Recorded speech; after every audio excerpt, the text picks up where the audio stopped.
Chairs everywhere.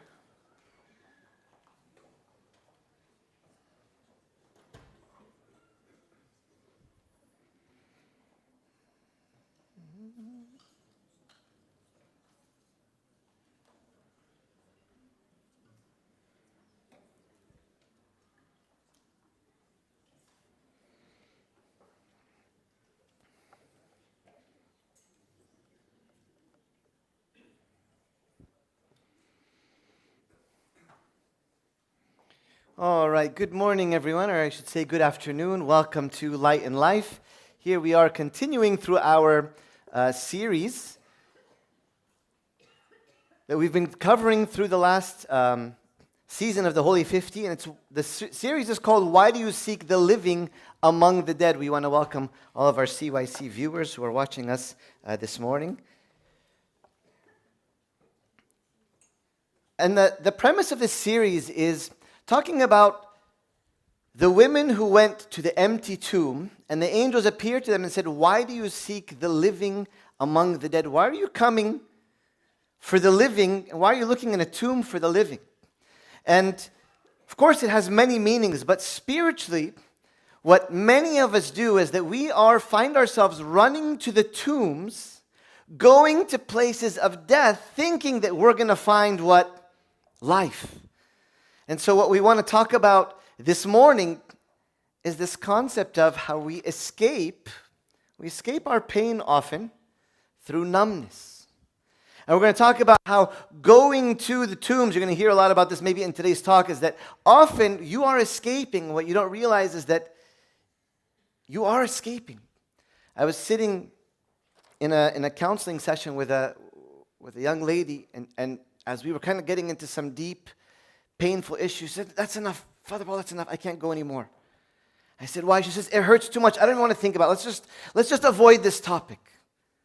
I said, "Okay, but we've been talking about some of these challenges for years. You have needs, you have longings, and you have hopes, and you have expectations for your life, and you keep going back to the same place thinking it's going to give you life, and you know very well it's not giving you life." She said, "I know, but Father Paul, it hurts so much. I just want to be numb. I just want to be numb." And this is kind of why I chose this topic, because so many of us, we are escaping. Look at Proverbs chapter 14, verse 12. It says this, "There is a way that seems right to a man, but its end is the way of death." There is a way that seems right to a man, but its end is the way of death.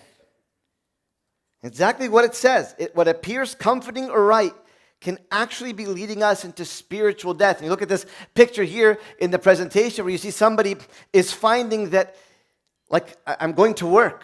You know, even more than that, some people go and they serve. They serve a lot. And they're serving and they're going to every type of service. And yeah, maybe it's coming from a great love of God and offering myself to others. That it could be is you don't want to sit with yourself. You're escaping. You're escaping through what seems right? I'm serving. But if you were to actually just sit with yourself, that would be more beneficial. That might be what God is asking of you. You see, many of us, we numb ourselves because we hurt. Many of us are hurting. You're hurting. And you might not feel like it's a deep pain, because you've become an expert in numbing yourself from within. You know exactly how to escape. As soon as a thought, a triggering memory, a bad experience comes, you know how to just escape, whether it be doom scrolling. Maybe you just sit there and you leave this world on social media and online, and you just escape the world. Or you can't stay at home. Sometimes I have young people say, "Abuna Paul, I can't spend one single night at home. Every single night I get home from work, I'm tired, I sit for half an hour, I clean, I maybe eat something, and as soon as I sit on the couch, boom, I got to text somebody and say, okay, let's hang out tonight." Why? You're numbing yourself. And what you're doing by hanging out, and what you're doing is by even going to serve or overworking. I have a great friend who was diagnosed with cancer, and it was stage 4. Stage 4 cancer. It's a scary diagnosis. And he started working extra, like that. You don't know what's going to happen with stage 4 cancer. We hope for the best, but if it's not the best, if life takes him, if this sickness takes him, what would you want to do knowing that you only have a year left? He's working day and night. And I'm like, what are you doing? Like, this is not how you react to hearing that you have stage 4 cancer. He said, Father Paul, if I stay at home, I'm going to go crazy. I'm just going to overthink. I'm going to freak myself out. And it's going to be... So now he's working hours and hours. He's stressed. And I say, take a break. Slow down. He says, he loves the stress. It gets my mind off of what? The diagnosis. Escaping. Jeremiah 6:14 says this, they have also healed the hurt of my people slightly, saying, peace, peace, when there is no peace. You know what the meaning of that verse is? Is that what you're doing kind of makes you feel good, makes you feel comfortable, makes you feel peace, but it's what? It's not peace. There's an infection inside of you. There is an infection inside the soul that if you allow an infection to spread, that's the problem. You might have somebody dealing with, a major surgery, heart transplant, whatever it may be. The issue is not the heart transplant. The issue is what, after they get a surgery, if they get an infection. Like infection. Small little thing, an infection can destroy everything. Look what Isaiah says. Why do you spend money for what is not bread, and your wages for what does not satisfy? Listen carefully to me and eat what is good, and let your soul delight itself in abundance. What is Isaiah teaching us? He's saying, you're spending money on what is not bread. It's not going to satisfy. Your escape, again, I don't want you to think that, oh no, I'm a spiritual person. I have a decent spiritual life. I read my Bible. I serve. You could still be escaping from so much. Things that you don't want to see inside.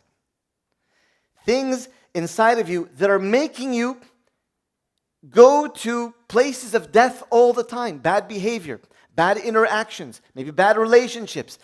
This thing is some type of pain inside of you that you escape it and you go to places of death. Can you look within? Think about how you're numbing yourself. Are you overworking? Are you overplaying? Over hanging out? Over serving? Doom scrolling on social media? We're going to get into that a little bit to understand it more. You see, temporary relief becomes a trap. True healing requires facing the pain with Christ. Listen to what St. Moses says. Abba Moses says, a man who flees from tribulation flees from God. Pay attention. A man who flees from tribulation flees from what? God. What you think you're fleeing from is pain. And what you think you're fleeing from is problems and a headache and stress. So, I want to just escape. That's not how God is saying. The fathers are teaching us that if you flee from tribulation, you are fleeing actually from God. Our escapes are modern tombs. Our escapes are modern tombs. It is the place of your death. It is the place of allowing a hidden disease of your soul to remain as it is. How long have you been doing it? Think for a second.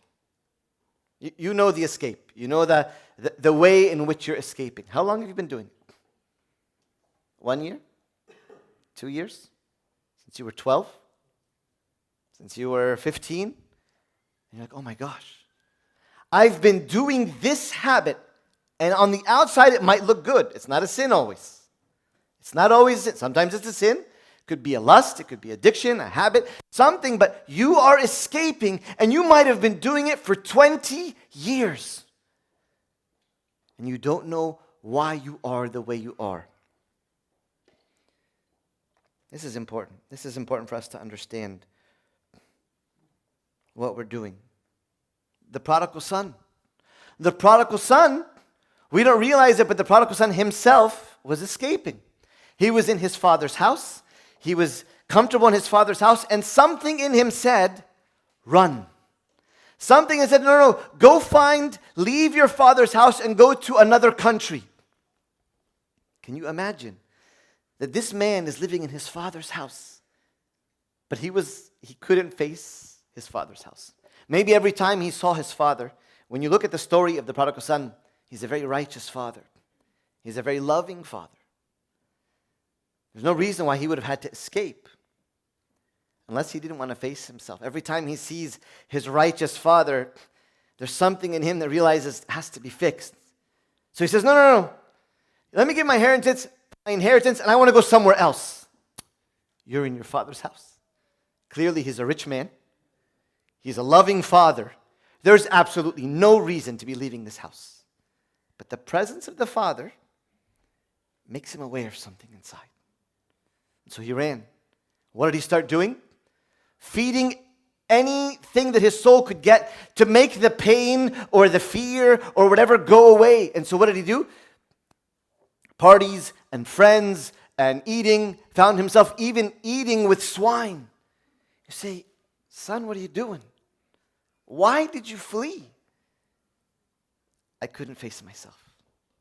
Does it make sense? It doesn't make sense why somebody would even consider that. Who else fled? Jonah. Jonah had a wound inside. You know, the Ninevites that God called him to go serve, some traditions, some people say that the Ninevites killed his father. And so God, because they were violent and there was enmity between them and the Israelites, God said, I want you to go to Nineveh and cry out against it. He's like, I'm not going to Nineveh. Face that pain inside Jonah. No. He got on a boat and went the complete opposite direction. I don't want to hear what God has to say. I don't want to face it. Jonah, you're hurting. I get it. Like, you're hurting from the loss of your father or whatever it may be that the Ninevites had done. I'm going to escape. Identify. Don't just listen to a bunch of words and slides. Look inside. Look inside. What is it that you're fleeing from?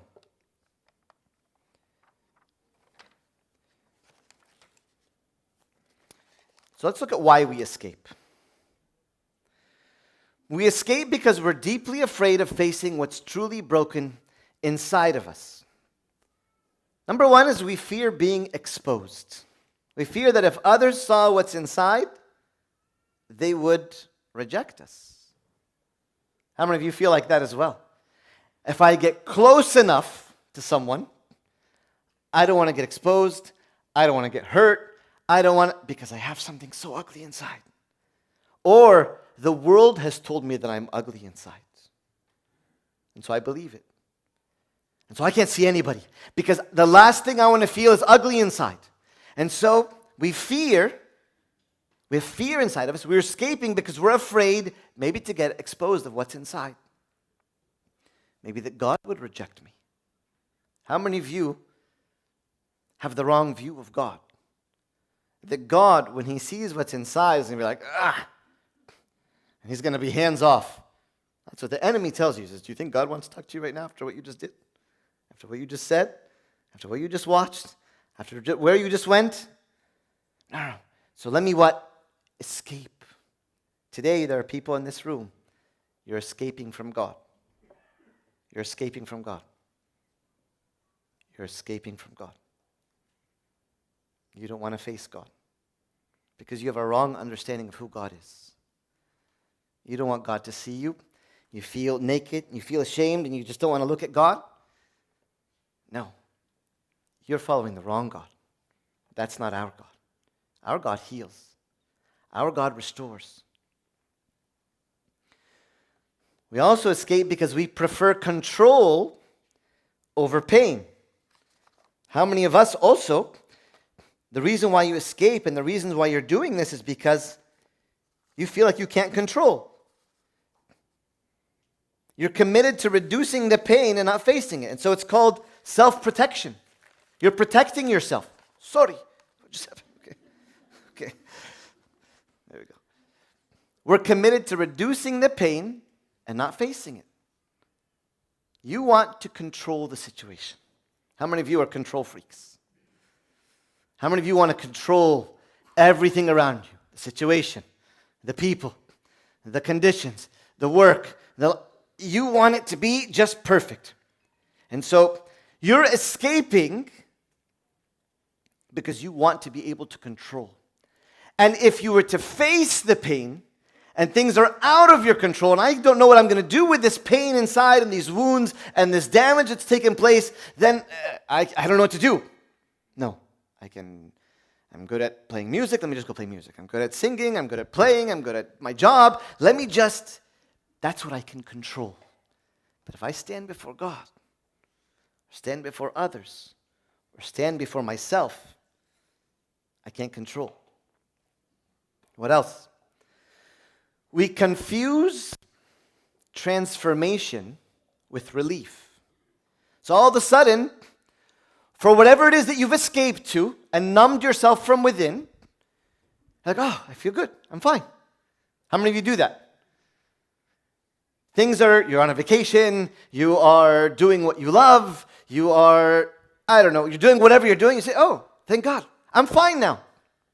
No, be careful. You believe that if the pain goes away for a moment, that the problem is solved, but it's a matter of the heart. You see, a lot of us, we try to do, and we're going to talk about this in a little bit, behavior modification. I can hang out with you for a day, I can shut my mouth, I won't say anything. Hey, it's not so bad. I can behave for a little bit, but what's wrong in the heart? No, the heart is something else. I can act good for a little bit of time. With myself, with God, with you. I can act before God for an hour in a liturgy, 2 hours. I can pretend and sing the hymns, just pretend like la la la, I don't hear anything, I do my thing and leave. And I didn't look in his eyes. That's just relief. That's not transformation. And one thing that in the Christian life we have to understand is that you are not just trying to change the behaviors on the outside. What you're trying to do is fix what's on the inside. The heart is sick. Your heart is what has problems. You're good at acting. You look good. You put on the makeup. You wear the nice clothes. You got the cool car. You got a promotion at your job. You got the nice friends. Everything's fine. I feel good. Really? But you always escape to this habit. And you always run away whenever we talk about this. And you always pretend that you're not listening. And you always say, I know. I can act for an hour, but I can't change the heart. And this is where you're running to things. It's an empty tomb. It's not going to give you life. I have to be able to say, Lord, you come. Look what the Bible tells us about pain. My brethren, count it all joy when you fall into various trials, knowing that the testing of your faith produces patience. Other places, St. Paul says, we glory in tribulations because it produces hope and character, which does not disappoint. Like he's saying this pain and this maybe facing the trials within, it produces something. It transforms you. But if you're always running away from pain because it's going to hurt, you're never going to change. Can I be honest? I have to. I'm a priest. I'm supposed to be honest. We have many people never changing. We have a church full of people not changing. We have experts in wearing masks. We have the best mask designers to make us behave for a little bit. How many people are really digging on the inside? So-and-so, they've been the same for the last 20 years. They have the same habits. There's the same toxic relationships. They're the same fights in the home. They're the same bad behaviors at work. They're the same habits for years and years and years. You say, does anybody ever change anymore? Say, I know how to act really well for 1, 2 hours, even 3 hours at a time. So you'll never know. If I come and I spend time with you, I can be a perfect priest for 2 hours. You would think that I am St. Anthony for 2 hours, 3, 4 hours. But if you serve with me every day, Abun is getting a little bit feisty. Abun is a little bit angry. Abun is snappy. I can't modify the behavior that much. I have a heart problem. Be careful of that. So how to identify your numbing strategies? Let's look and see, what are the ways that you're numbing? Notice what you do when you're stressed, hurt, or afraid. Look back and say, when you were stressed during finals week 2 weeks ago, what did you do? When you were stressed, when you were planning your kid's graduation party, when you were stressed because all the bills came at once, or you were doing construction in the house, or you were whatever it was, or they were announcing layoffs at work, what did you do? Notice what you do when you're stressed or hurt or afraid. Ask yourself these questions. Do I become controlling? Do I withdraw? Do I indulge in distraction or comfort? That's the first thing. Do I indulge in, immerse myself or put myself, I obsess with things that are distracting? And abagris nafsi, in something that is totally distracting, because I just want to my problems are not there. Or comfort. Let me go to the spa. Ladies like to go to the spa. It's an hour, and then the rest of your 23 hours stink, okay? It's an hour, you feel good, and then 23 hours a day, you still have the same misery in your life. Name the emotion behind the escape. Name the emotion behind your escape. Fear of rejection or fear of loss. Anger. Maybe your anger is masked as bitterness or sarcastic. You know, people who are very sarcastic in their jokes, or they're always sarcastic. You know what they're doing is they are covering something. Grief.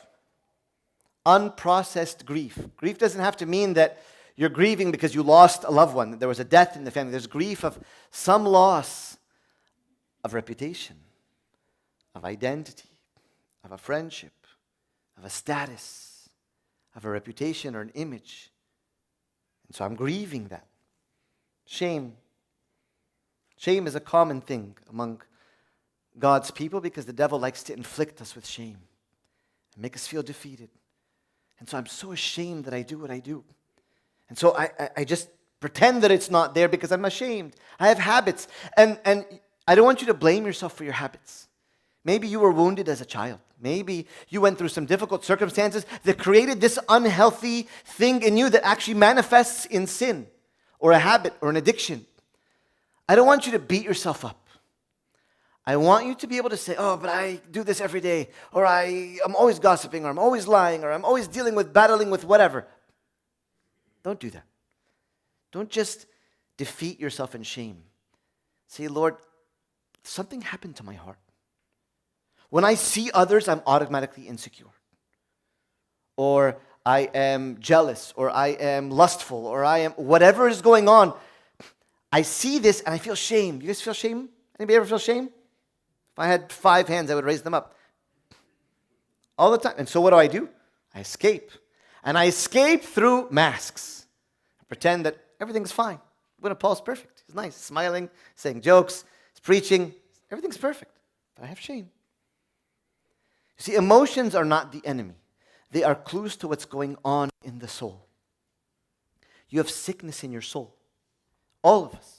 We've been inflicted in the soul. And the soul needs to come and say, Lord, I'm wounded. You know, like the bad language you heard me say? It's because I have sickness in my soul. You know the jealousy that I feel all the time, Lord? You know those impure thoughts that I'm dealing with? I have sickness in my soul. I can pretend that I'm fine. I can turn away my eyes. I can walk away. But the heart is sick. I need you to heal the heart. Are you guys understanding? You can fake it on the outside and pretend that but the heart is not right. I want to be able to look at somebody and not be jealous of them from the heart, not because I complimented them or said nice things to kind of get myself through it. Those are coping mechanisms. So ask yourself some honest questions. What am I really longing for? What is my real thirst? As I was counseling a person the other day, and they keep on going back to this same behavior. It's a behavior that they keep on doing. And I said, I want you to kind of just take a step back and find out what is it that you're actually longing for, that you're going and trying to seek this thing. And the person said, I just want to be cared for. Yeah. Her soul is in so much pain. She wants to be cared for. And so she's doing a bad behavior, or she's going to a behavior that constantly finds herself, I just want to be cared for. And I don't know what to do. What am I really longing for? What was the Samaritan woman longing for? When we stand on the outside as nice, beautiful Christians, woman has 5 husbands and the man she's living with is not her husband. What are we saying? You heathen. No. Use your spiritual eyes. Put on Jesus' eyes. And let's look at the Samaritan woman. What do you see in this woman? What does she want? Love. I'm dying for love. I'll try with one, doesn't work. Maybe the second guy, no. Third guy, the third is the charm, no. How many times can it be, how many bad men? Fourth guy, fifth guy, sixth guy, but I'm not going to marry him. No, we'll just I can escape whenever. She's longing for love. You and I, we love to judge the Samaritan woman. 7 men, what's wrong with you, lady? She's starving. She's starving. So you need to say, what are you starving for? Why do you always make those comments? Why do you always avoid confrontation? And why do you hate this? And why do you hate that? Why are you that way? I'm longing for something. I'm really longing for something. What am I avoiding by doing what I'm doing? What am I avoiding? I'm avoiding rejection. I'm avoiding, when the Samaritan woman went to the well in the hottest part of the day, what is she doing? I'm avoiding.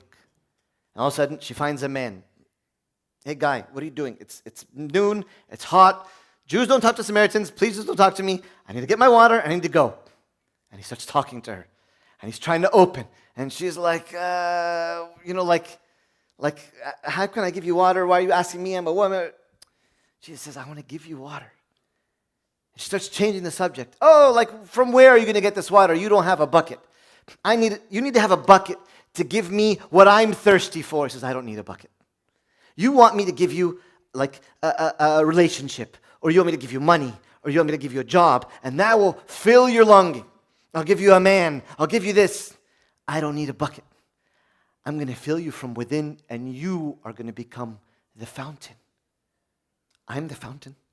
I'm the most thirsty person in the entire universe, as the Samaritan woman.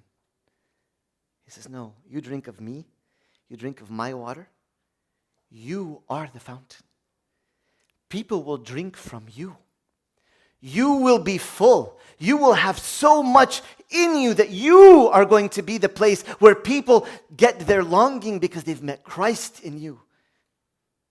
No, and we escape. Couldn't believe it. So tell me, the prophets in this mountain and that mountain. Lady, stop distracting yourself. Should I perceive that you are a prophet? Stop it, lady. Stop running away.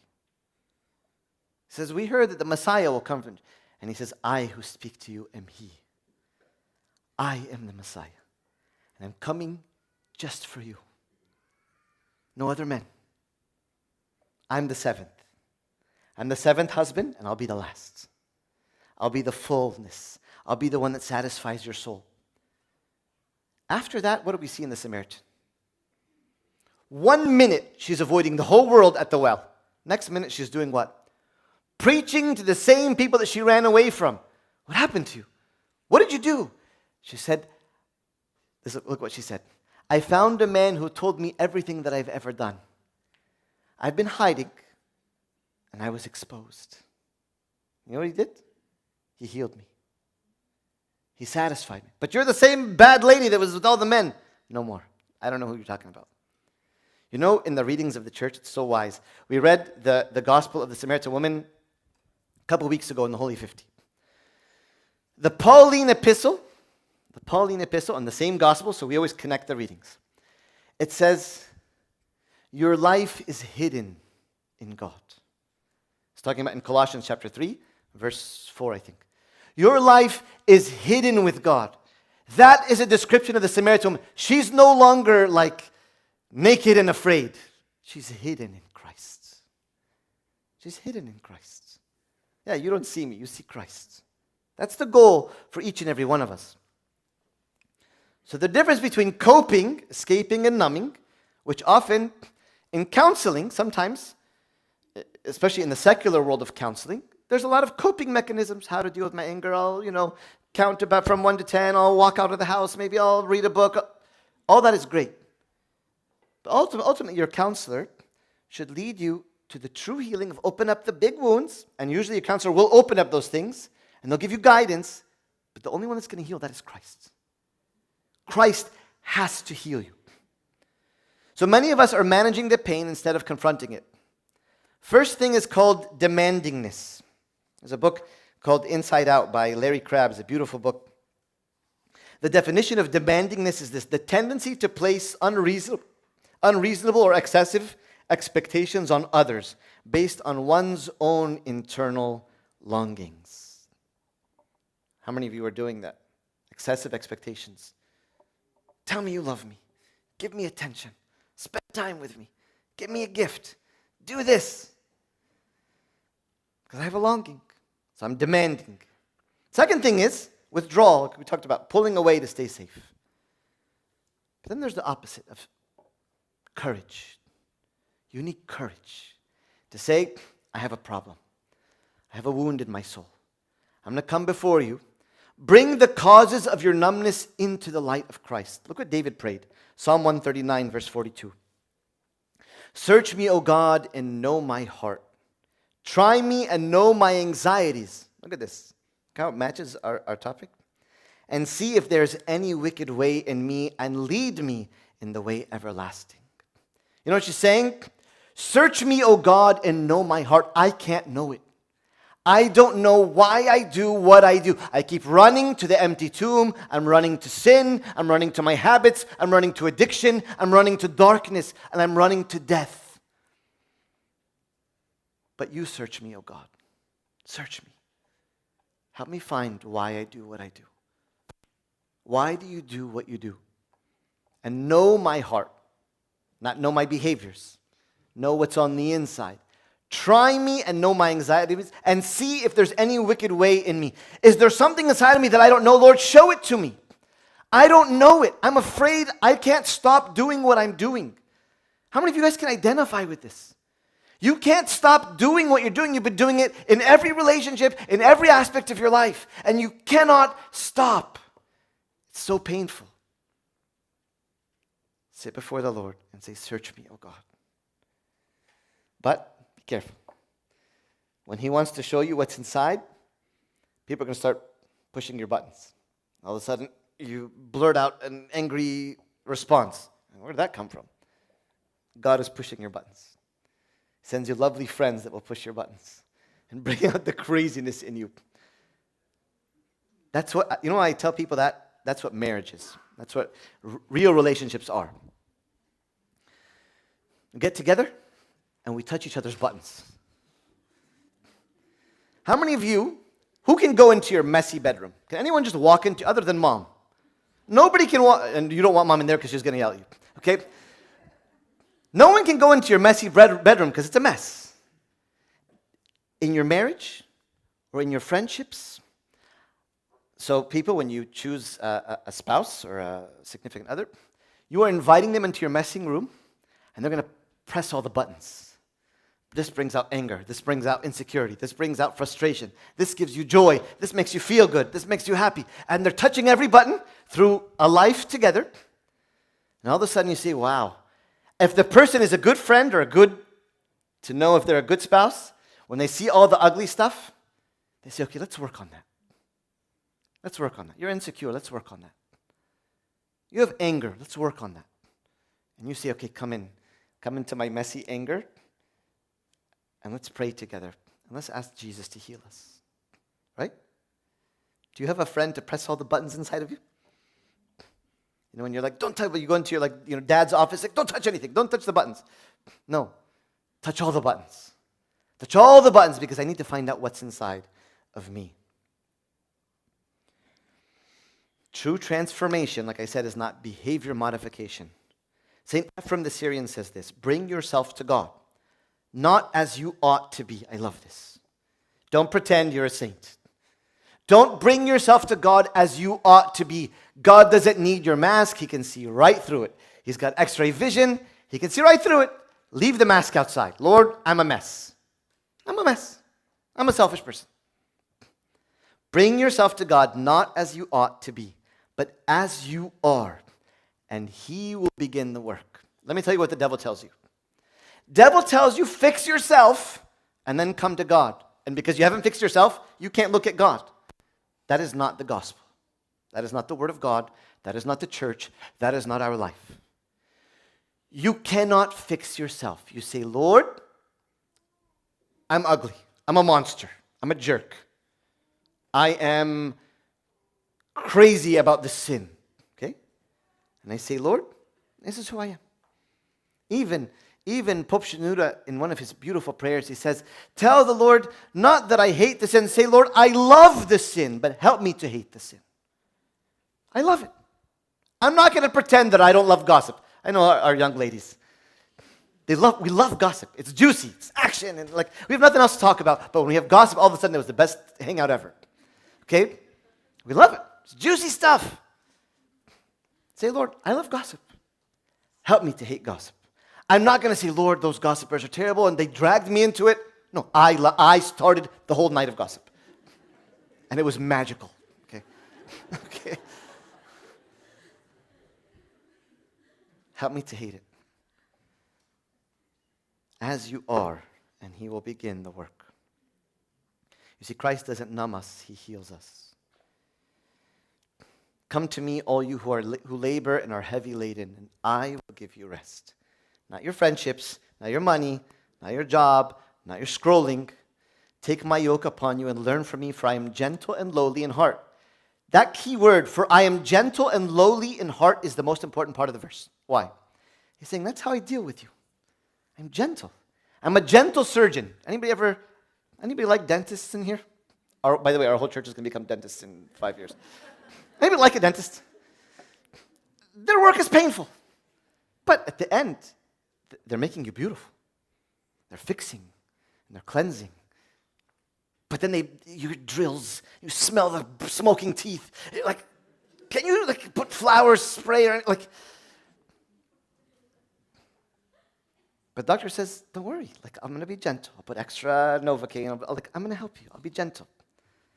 And when you find the gentle dentists, find them. Some of them are here in this room. Okay, find them. They're beautiful.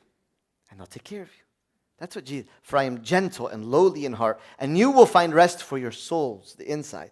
For my yoke is easy, my burden is light. The Bible says He heals the brokenhearted and binds up their wounds. Isaiah 53, verse 5, but He was wounded for our transgressions, He was bruised for our iniquities. The chastisement for our peace was upon Him, and by His stripes we are healed. Let the cross touch your pain. Let the cross touch your pain. What does that mean?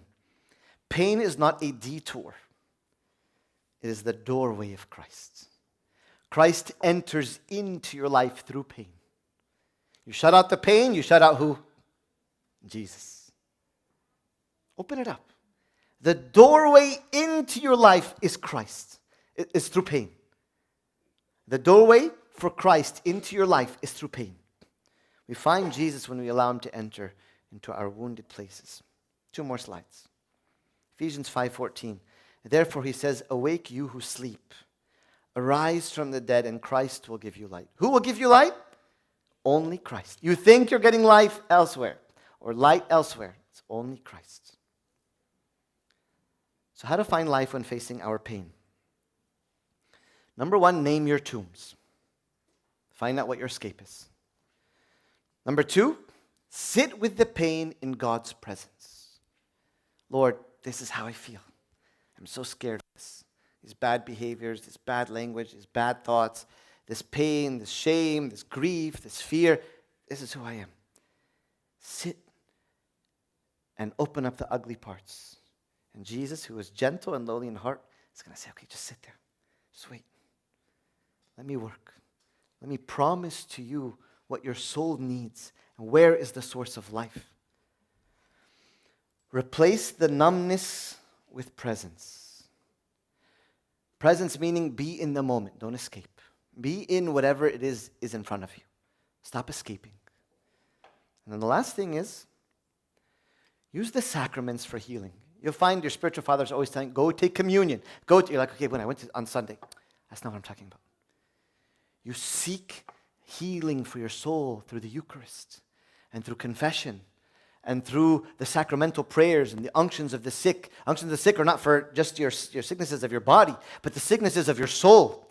Go and find these things from the church that gives life and that gives healing. Use the sacraments for your healing.